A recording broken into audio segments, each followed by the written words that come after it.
경교장.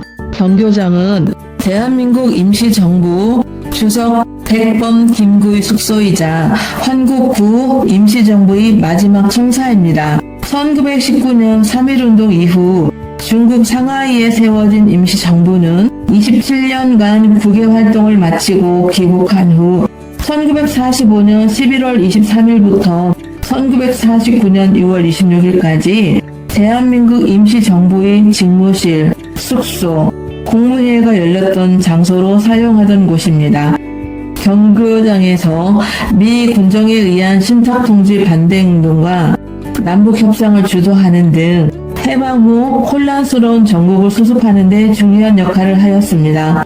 주점장이 경교장이 된 이유. 경교장은 일제강점기 광산 재벌이었던 친일 민족행위자 최창학의 개인주택인 죽점장이었습니다. 최창학은 독립 이후 자신의 친일 행위를 덮기 위해 대한독립애국 헌성회에 모금했으며 김구 선생과 임시정부 일행의 귀국 소식에 그들이 사용할 거처로 죽점장을 제공하였습니다. 이는 그 당시 백범 김구 선생과 대한민국 임시정부 요인들이 경교장을 사용하게 된 배경에는 해방 후 귀국한 임시정부 요인들의 열악한 경제 상황을 상징적으로 보여줍니다. 경교장은 원래 서대문 근처에 있던 경교라는 다리 이름에서 유래했으며 김구 선생께서 이 건물을 사용하면서 죽점장을 경교장으로 바꾸어 부르게 되었습니다. 1949년 6월 26일 경교장에서 올린 총성은 평생을 조국 광복과 통일 국가 수립을 위해 헌신해온 백범 김구 선생의 생명을 앗아갔습니다. 그날은 김구 선생이 2층 집무실 남쪽 창가에서 책을 읽고 있었습니다. 인사를 드리고 싶다며 찾아온 이는 주한미군 방첩대 요원이자 육군 포병 소위 안두희였습니다. 안두희. 그는 곧 4발의 총단을 발사했고 갑작스러운 선생의 죽음에 3천만 동포 모두가 슬픔에 잠겼습니다.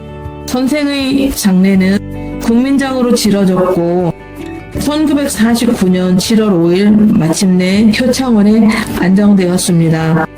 국민장의 장엄한 행렬, 영원한 안식처 효창원에 이르기까지 10일은 우리 민족이 결코 잊을 수 없는 비통한 역사로 남아있습니다. 김구 선생의 죽음은 통일정부 수립에 제동을 걸었고 결국 남북한 분단과 한국전쟁이라는 비극으로 이어지게 되었습니다. 김구 선생의 꿈.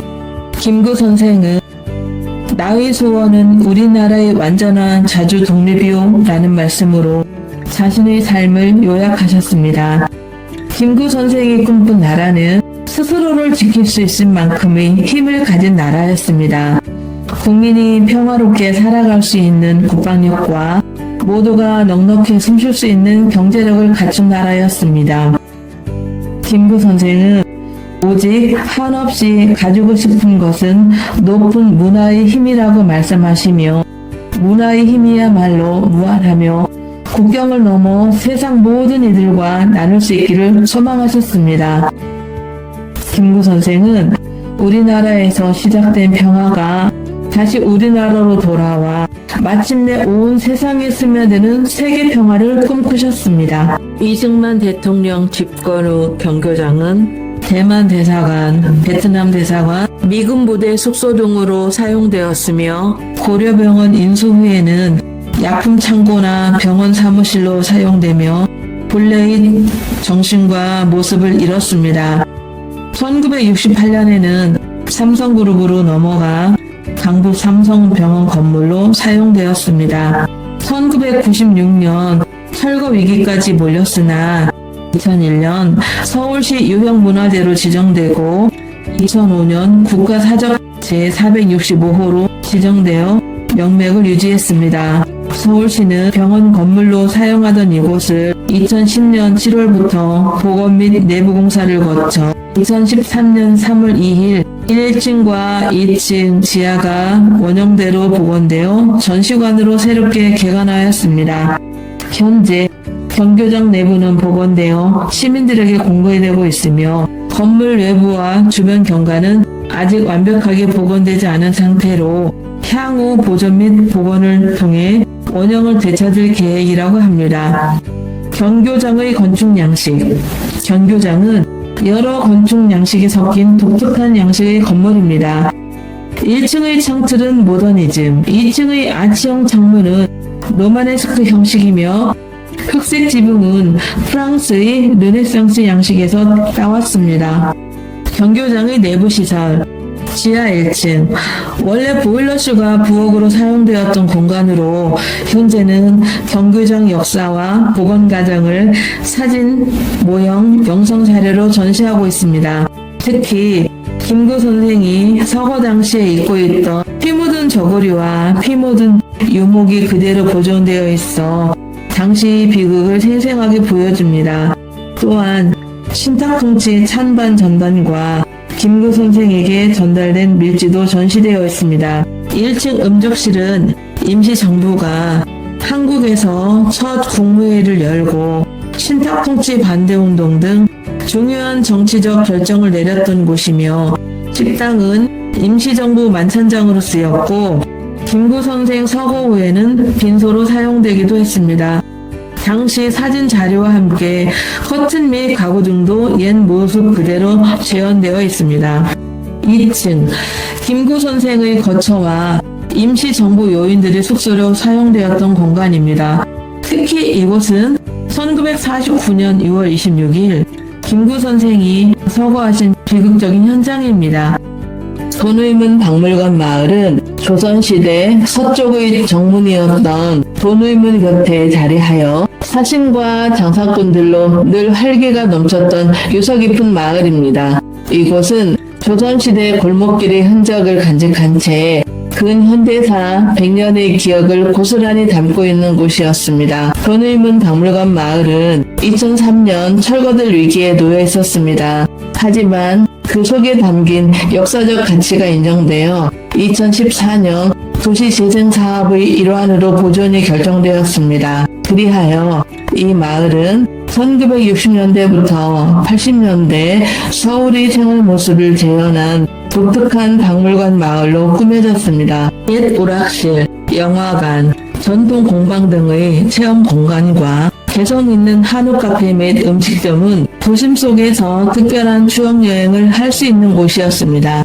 6080 세대에게는 향수를, 젊은 세대에게는 신선한 레트로 감성을 선물하며 도심 속에서 세대 간 소통이 이루어지는 추억 여행지로 큰 사랑을 받았습니다. 하지만 서울시는 경희궁 일대 역사문화공원 조성 사업을 추진하며 이 마을의 철거를 결정했습니다. 경희궁의 위상을 회복하고 주변 공공부지를 포함한 서울광장의 약 10배 규모의 대규모 역사공원을 조성하기 위한 일환입니다. 이러한 변화는 한편으로는 경희궁과 돈의문 복원을 포함하는 더 넓은 역사적 공간의 재창조를 의미합니다.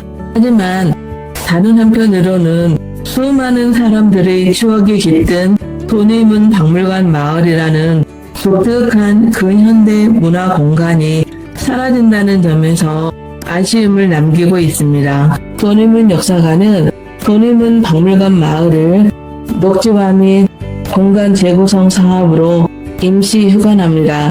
휴관 기간은 2026년 4월 30일까지이며 재개관일은 2026년 5월 1일입니다. 경기 가명도소 경기도 관찰사 행렬. 경기 가명도를 보면 의주로를 따라 경기도 관찰사의 행렬이 장엄하게 지나갑니다. 가명의 책임자를 관찰사라 하는데 특히 도성을 둘러싼 지역을 맡은 경기도 관찰사는 외직 중에서도 가장 중시되는 자리였습니다. 그 규모만큼이나 구경꾼도 많았습니다. 길가에는 백성들이 몰려들어 구경하고 가명 안팎의 관리들은 엎드려 예를 표합니다. 이를 통해 관찰사 행렬이 지역사회에서 매우 비중 있는 행사였음을 알 수 있습니다. 특히 그림 속 수많은 인물들 중에서 관찰사만이 이목구비가 표현되어 있어 그의 존재가 얼마나 중심적이고 중요하게 다뤄졌는지를 알 수 있습니다. 경희궁 등장. 경희궁은 조선 후기부터 고종 때 경복궁 중건 시기 일제강점기를 거치며 대부분의 전각과 담장이 파괴되었습니다. 본래 궁장의 전체 길이는 약 1.8km 정도로 추정되지만 지금은 이 흔적을 찾기 어렵습니다. 현재 남아있는 구간은 경희궁 북서쪽 종로구 내수동 일대입니다. 길이는 약 200m, 높이는 3m 내외로 하단에는 정방형의 석재를 두 단으로 다듬어 쌓고 그 위에 사계석을 이어 올린 뒤 맨 위 어깨부는 기와로 마감했습니다. 특히 경희궁 남쪽 구역에서 실제 궁장 유구가 처음으로 확인되었다는 사실입니다. 이를 통해 당시 궁궐과 궁박 마을 사이의 경계를 구체적으로 확인할 수 있게 되었습니다. 경희궁 궁정 앞에서는 조선시대 온돌과 일제강점기 건물지가 함께 드러났습니다. 경희궁 역사문화공원 조성. 서울시는 경희궁 일대를 서울을 대표하는 대규모 역사 휴식 공간으로 탈바꿈시키기 위한 장기 프로젝트 경희궁 역사문화공원 조성 계획을 추진하고 있습니다. 현재 경희궁은 하루 평균 방문객이 약 1,500여 명으로 경복궁이나 덕수궁에 비해 현저히 적은 편입니다. 그리하여 서울시 프로젝트는 경희궁 일대를 2035년까지 단계적으로 활성화하고 위상을 회복하기 위해 조선 후기 대표 궁궐인 경희궁의 역사적 가치를 보존하고 휴식과 문화를 누릴 수 있는 도심 속 역사문화공원을 만드는 것을 목표로 합니다. 한양도성 4대문 중 유일하게 실물이 없는 돈의문도 복원하고 경희궁 복원에 따라 옛 어도 자리에 세워진 서울역사박물관도 이전할 계획입니다. 경희궁지뿐만 아니라 주변 공공부지까지 포함해 서울광장의 약 10배 규모의 역사문화공원으로 확장 조성됩니다. 한양도성 4대문 중 유일하게 실물이 없는 돈의문도 복원을 추진하여 역사성을 완성할 계획입니다. 돈의문 박물관 마을은 이제 없어지지만 이곳이 간직했던 옛 서울의 정치와 세대 공감의 가치는 오랫동안 기억될 것입니다. 홍남파 가옥은 경교장에서 출발하여 서울시 교육청을 지나 인왕산과 서울 성곽으로 이어지는 월암 근린공원 인근에 위치해 있습니다. 홍남파 가옥. 서울 종로구 홍파동 골목길 끝 붉은 벽돌로 지어진 작은 서양식 가옥이 하나 서 있습니다.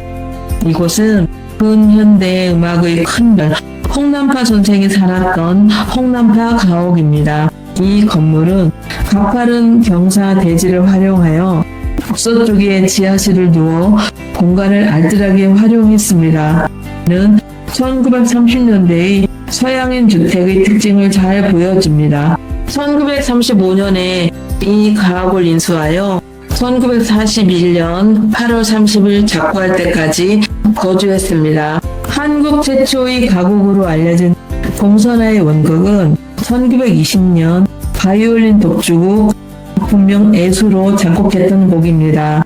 그 후 1925년 독주곡에 노랫말이 붙여지고 성악가 김천혜의 순회 공연을 통해 일제강점기 국민들에게 위로와 희망을 전하며 시대의 노래가 되었습니다. 홍남파는 1935년 독일 선교사가 지은 이 주택을 인수해 거처로 삼고 이곳에서 많은 음악적 영감을 나누었습니다. 1930년대 일제히 탄압이 본격화되면서 당시 많은 지식인들처럼 홍남파 역시 친일의 길을 걷게 됩니다.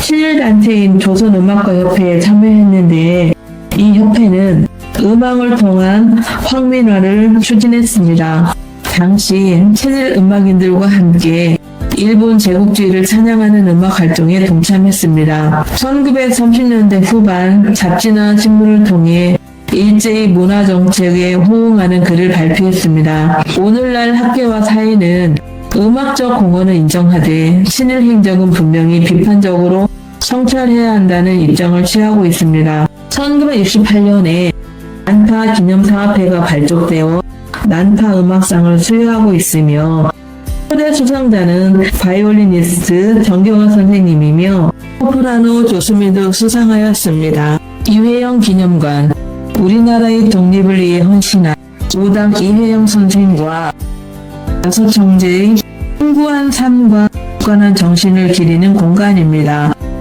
2024년 이회영 기념관은 종로구 사직동의 옛 선교사 주택을 리모델링하여 이전에 개관했습니다. 이회영 기념관, 이 공간의 이름은 특별히 덧집입니다.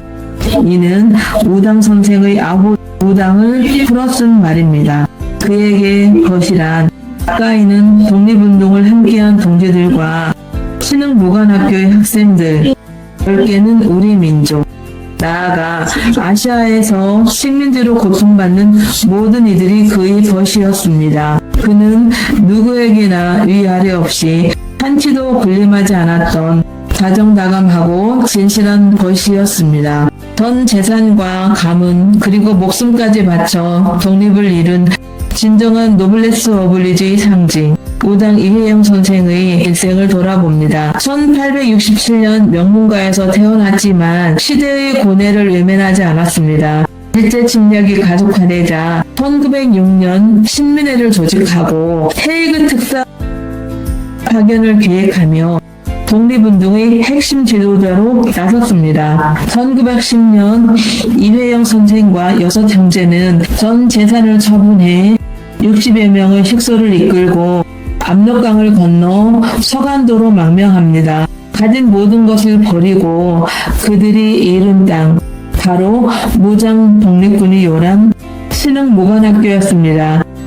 이 학교는 10년간 약 3,500명의 독립군을 배출하며 독립전쟁의 주역들을 키워냈습니다. 임시정부와 아나키즘, 1916년에는 상하이 임시정부 수립에 참여했고 bol셰비키 혁명 이후 정세에 실망한 그는 신채호 선생 등과 함께 아나키즘을 사상적 기반으로 삼았습니다.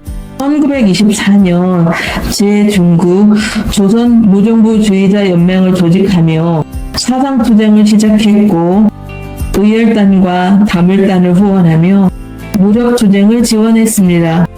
1930년에는 무장 자금을 마련하기 위해 중국 일본은행을 터는 과감함까지 보였고 1931년에는 흑색 공포단을 결성해 일제 군수물자 폭파 등 직접적인 의거를 지도했습니다. 1932년 만주에서 새 거점을 확보하려던 그는 다롄에서 일제 경찰에 의해 체포됩니다.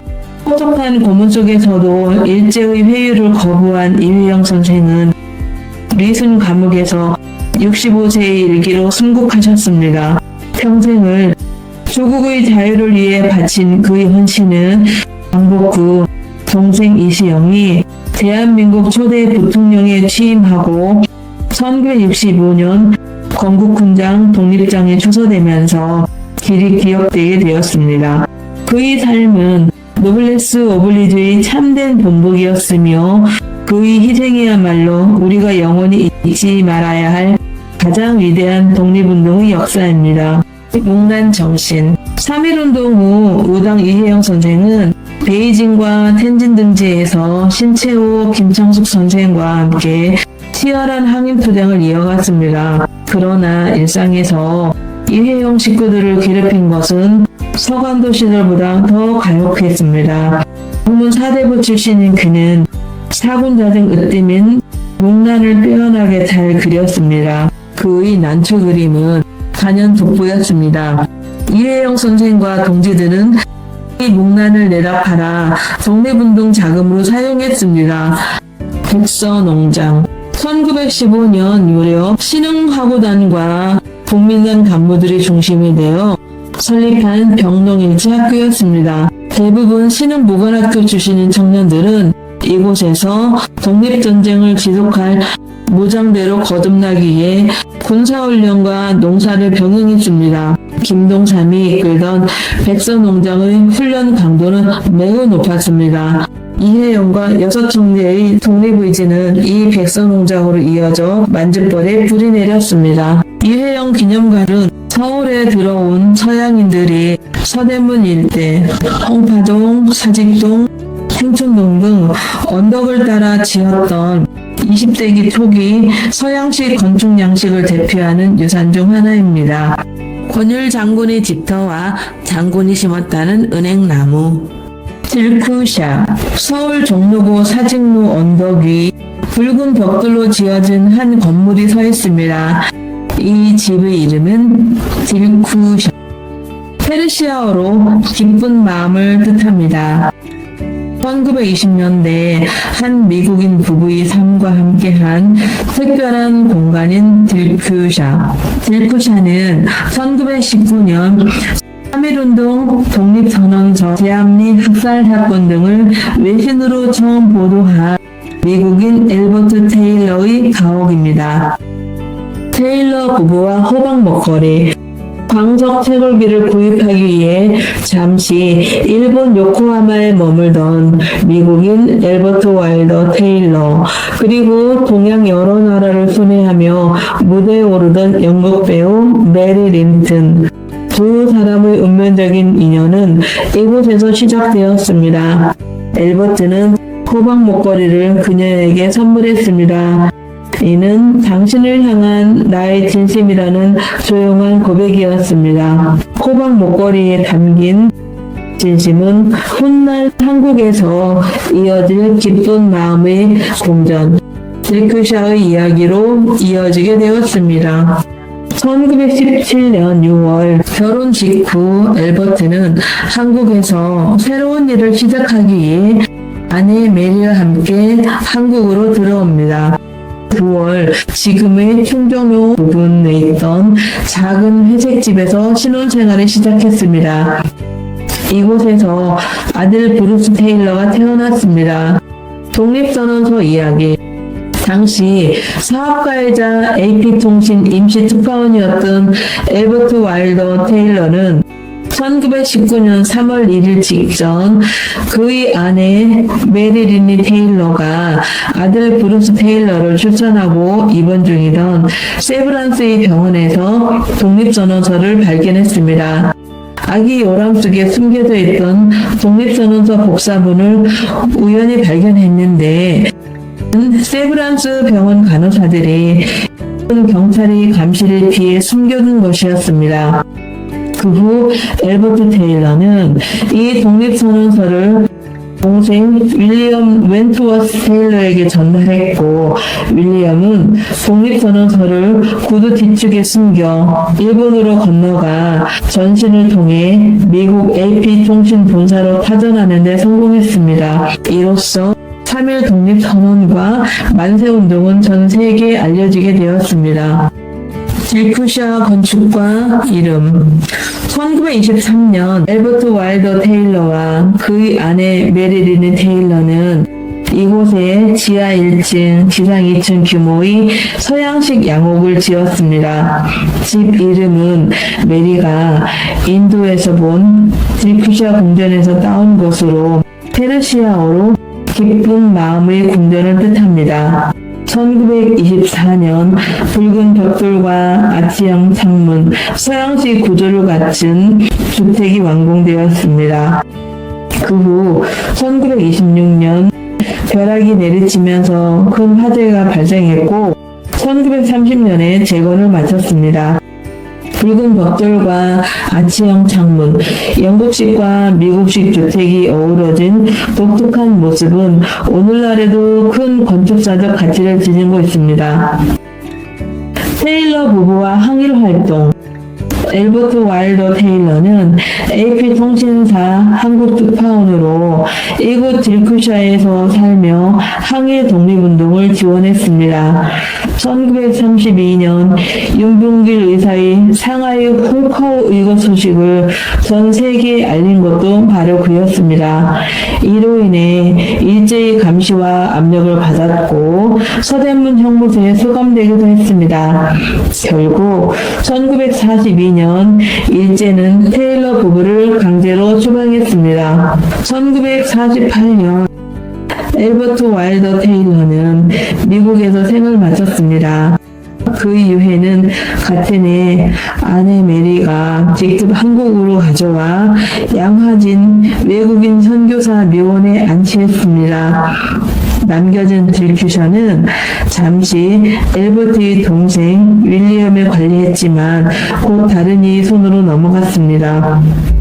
1955년 자유당 조경구 의원이 이 집을 매입했으나 1963년 재산이 국가에 귀속되면서 딜큐셔 역시 국가 소유가 되었습니다. 국가 소유가 된 뒤 오랜 세월 방치되어 심하게 훼손되었습니다. 2005년 서울대학교 김익상 교수가 엘버트의 아들 브루스 테일러의 의뢰를 받아 집을 찾아내었고 2006년 엘버트의 아들 브루스 테일러는 어린 시절을 보냈던 딜큐셔를 다시 밟게 되었습니다. 2017년 서울시에서 고등연구와 보건공사를 착수했고 2020년 12월 마침내 복원을 마쳤습니다. 2021년 3월 1일 이곳은 시민에게 개방되며 다시 기쁜 마음의 궁전이 되었습니다. 지금의 딜큐샤 전시관은 테일러 부부가 살던 거실을 재현하고 나머지 공간에는 한국에서의 삶과 언론 활동을 조명하는 전시가 마련되어 있습니다. 딜큐샤는 한 가족의 이야기이자 일제강점기 한국 근대사의 중요한 증언이며 한국 근대 건축의 가치를 함께 보여주는 소중한 문화유산입니다. 청춘극장 이야기. 서울 도심 행복판 충정로에 위치한 문화일보홀. 문화일보홀은 1935년 우리나라 최초 상업적인 연극 전용극장이자 대중극 중심지였던 동양극장이 있던 자리로 1990년 철거된 후 문화일보사가 사옥을 짓고 1995년 1월에 개관한 복합문화공간입니다. 이곳 문화일보홀에는 어르신들이 활기찬 문화생활을 위한 특별한 공간인 청춘극장이 있습니다. 청춘극장은 서울시가 운영하는 어르신 전용 문화공간입니다. 2013년 3월부터 청춘극장으로 활용되고 있습니다. 청춘극장은 어르신들이 저렴한 비용으로 문화생활을 즐기며 제2의 청춘을 즐기는 공간, 친구들과 교류하며 추억을 나누는 공간입니다. 청춘극장 이용 시 안내사항. 청춘극장은 만 60세 이상 어르신을 주 대상으로 운영합니다. 매일 오전 10시부터 오후 5시까지 운영되며 매주 일요일은 휴관합니다. 장소는 지하철 5호선 서대문역 5번 출구에서 도보로 3분 거리에 있는 문화일보 홀입니다. 입장료는 1인 2,000원입니다. 60세 이상 어르신과 동반자는 할인 혜택을 받으실 수 있습니다. 토요일에는 오후 1시와 3시 두 차례 특별 공연이 열리는데 공연 관람료는 3,000원입니다. 만일 토요일 공연을 관람하고자 할 경우에는 월요일에서 토요일까지 표를 예매하시면 됩니다. 수요일에는 무료 공연과 무료 영화 상영이 진행됩니다. 청춘극장에서는 매달 다채로운 영화들이 상영되는데 추억의 명작부터 인생의 깊이를 담은 작품까지 상영이 되고 있습니다. 또한 어르신들의 참여와 즐거움을 위한 특별 프로그램도 준비되어 있습니다. 청춘극장이 현장 구매만 가능한 이유. 청춘극장은 만 60세 이상 어르신을 위한 전용 문화 공간입니다. 주 이용객이 어르신들이기 때문에 온라인 예매보다는 현장에서 바로 표를 사는 방식이 훨씬 쉽고 편리합니다. 신분증 등을 확인을 통해서 경로 우대 요금도 즉시 적용할 수 있습니다. 청춘극장은 일반 멀티플렉스 영화관과는 다른 독특한 방식으로 운영됩니다. 비지정석, 종일 관람, 한 편의 영화가 끝나도 자리에서 일어나지 않고 당일 영화를 무제한으로 관람할 수 있는 자유로운 이용 방식을 채택하고 있습니다. 그래서 청춘극장은 어르신들이 편의와 특성을 고려하여 당일 극장을 찾은 어르신들이 현장 수에 맞춰 티켓 구매 방식을 유지하고 있습니다.